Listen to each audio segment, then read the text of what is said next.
જો તમે ડાયટિંગ ઉપર હોય અને તમને એકદમ ચટપટું સાથે ટેસ્ટી ખાવાનું મન થાય, તો આ રેસીપી એકદમ હેલ્ધી છે. એક પણ ટીપા તેલનો ઉપયોગ કર્યા વગર આ રેસીપી તમે વેટ લોસ માટે ટ્રાય કરી શકો છો. સૌથી પહેલા પોણો કપ જેટલા છોલે ચણા લીધા છે. 7 થી 8 કલાક માટે પલાળી લીધા છે. ચણા એકદમ સારી રીતે ફૂલી જવા જોઈએ. આ રીતે પ્રેસ કરીએ તો બે ભાગ થઈ જાય છે.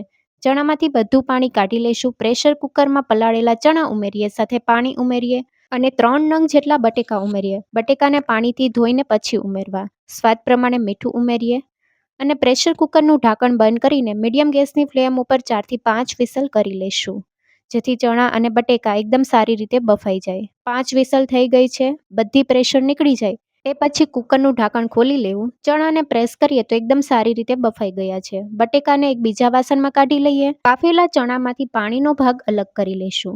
ચણાને થોડીવાર માટે આ રીતે નીતરવા દેશું, જેથી તેમાં રહેલો પાણીનો ભાગ અલગ થઈ જાય.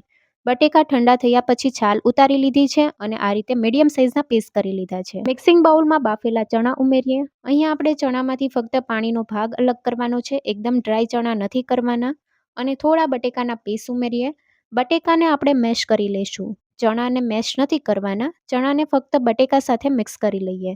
તો બટેકા બધા મેશ કરી લીધા છે અને ચણા ઉપર બટેકાનું એકદમ સરસ કોટિંગ થઈ ગયું છે. તો હવે બાકી રહેલા બટેકા બધા ઉમેરી દઈશું. બટેકાના મીડિયમ સાઇઝના પીસ કરી લીધા છે અને 3 નંગ જેટલા બટેકા આપણે ચણામાં ઉમેર્યા છે. 2 મીડિયમ સાઇઝની ડુંગળીને બારીક સુધારી લીધી છે.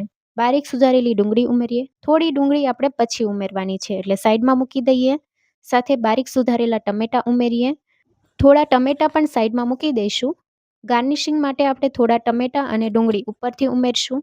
બારીક સુધારેલા લીલા મરચાં ઉમેરીએ. લીલા મરચાંનું પ્રમાણ તમે તમારા ટેસ્ટ મુજબ પ્લસ માઇનસ કરી શકો છો. અહીં આપણે લાલ મરચું પણ ઉમેરવાના છીએ. મસાલામાં સંચળ પાવડર, અડધી ચમચી લાલ મરચું પાવડર, અડધી ચમચી શેકેલા જીરાનો પાવડર, 1 ચમચી ચાટ મસાલો, 1 ચમચી આમચૂર પાવડર, સ્વાદ પ્રમાણે મીઠું ઉમેરીએ. મીઠું પ્રમાણસર ઉમેરવું. ચણા અને બટેકા બાફતી વખતે પણ આપણે મીઠું ઉમેર્યું છે. સાથે જ સંચળ પાવડર અને ચાટ મસાલો પણ ઉમેર્યો છે. થોડા કોથમીરના પાન ઉમેરીએ અને બધી વસ્તુને એકદમ સારી રીતે મિક્સ કરી લઈએ. જો તમે ચટપટું અને તીખું ખાવાના શોખીન હોય તો અમારી યુટ્યુબ ચેનલ એનવાય કિચન પર ચાટની રેસીપી આપેલી છે. એ સિવાય તમે તીખું મીઠું ખાટું પાણીની રેસીપી પણ જોઈ શકો છો. તો બધી વસ્તુ મિક્સ થઈને ચણા મસાલા તૈયાર છે.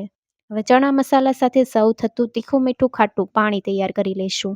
4 મોટી ચમચી જેટલી આંબલી, 7 થી 8 ચમચી જેટલો ગોળ અડધી કલાક માટે ગરમ પાણીમાં પલાળી લીધા છે. આંબલી એકદમ સોફ્ટ થઈ ગઈ છે, તો આ રીતે મસળી લઈશું. તો આંબલીમાંથી બધો પલ્પ અલગ થઈ જશે.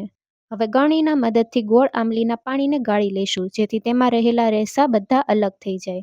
તો એકદમ સારી રીતે ગાળી લીધું છે.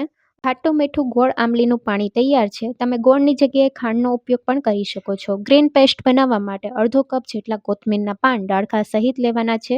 ગ્રીન પેસ્ટમાં તમે ફુદીનાના પાન ઉમેરી શકો છો. ફુદીનાનો ફ્લેવર પાણીમાં એકદમ સરસ આવે છે. અત્યારે મારી પાસે ફુદીનાના પાન નથી, એટલે મેં સ્કીપ કર્યા છે. 1 ઇંચ આદુનો ટુકડો, તીખાશ માટે 2 લીલી મરચી ઉમેરીએ. સ્વાદ પ્રમાણે મીઠું ઉમેરીએ અને અડધા નંગ જેટલો અથવા તો 1 મોટી ચમચી જેટલો લીંબુનો રસ ઉમેરીએ. 5 થી 6 ચમચી જેટલું પાણી ઉમેરીને એકદમ સારી રીતે ગ્રાઇન્ડ કરી લઈશું. બધી વસ્તુ ગ્રાઇન્ડ થઈને ગ્રીન પેસ્ટ તૈયાર થઈ ગઈ છે. આ પેસ્ટને આપણે આંબલીના પાણી સાથે મિક્સ કરી લઈએ. હવે આમાં પાણી એડ કરવાનું છે. આ વાસણ નાનું પડે છે, એટલે આ પાણીને આપણે એક મોટા વાસણમાં ટ્રાન્સફર કરી લઈએ, જેથી મિક્સ કરતાં બરાબર ફાવે. બધું પાણી એડ કરી દીધું છે. હવે 3 થી 3.5 કપ જેટલું ઠંડુ પાણી ઉમેરીએ. હવે મસાલા કરી લઈશું. સૌથી પહેલાં સ્વાદ પ્રમાણે મીઠું ઉમેરીએ. અડધી ચમચી સંચળ પાવડર, 1 ચમચી જેટલો શેકેલા જીરાનો પાવડર, ચટપટો ટેસ્ટ આપવા માટે 1 ચમચી ચાટ મસાલો, ખાટો મીઠો ટેસ્ટ આપવા માટે 1 ચમચી આમચૂર પાવડર. આમચૂર પાવડરની જગ્યાએ લીંબુનો રસ પણ ઉમેરી શકો છો. થોડા કોથમીરના પાન, 1 ચમચી ચીલી ફ્લેક્સ સ્કીપ પણ કરી શકો છો.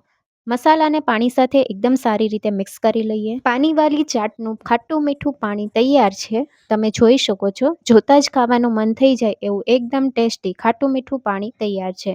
જો તમે પાણીપુરી ખાવાના શોખીન હોય તો આ ચાટ તો તમને જરૂરથી પસંદ આવશે. હવે પાણી સાથે આપણે ચટપટી ચાટને સર્વ કરીએ. સૌથી પહેલાં આપણે ચણા મસાલા ઉમેરીએ. ઉપરથી ખાટું મીઠું તીખું પાણી ઉમેરીએ.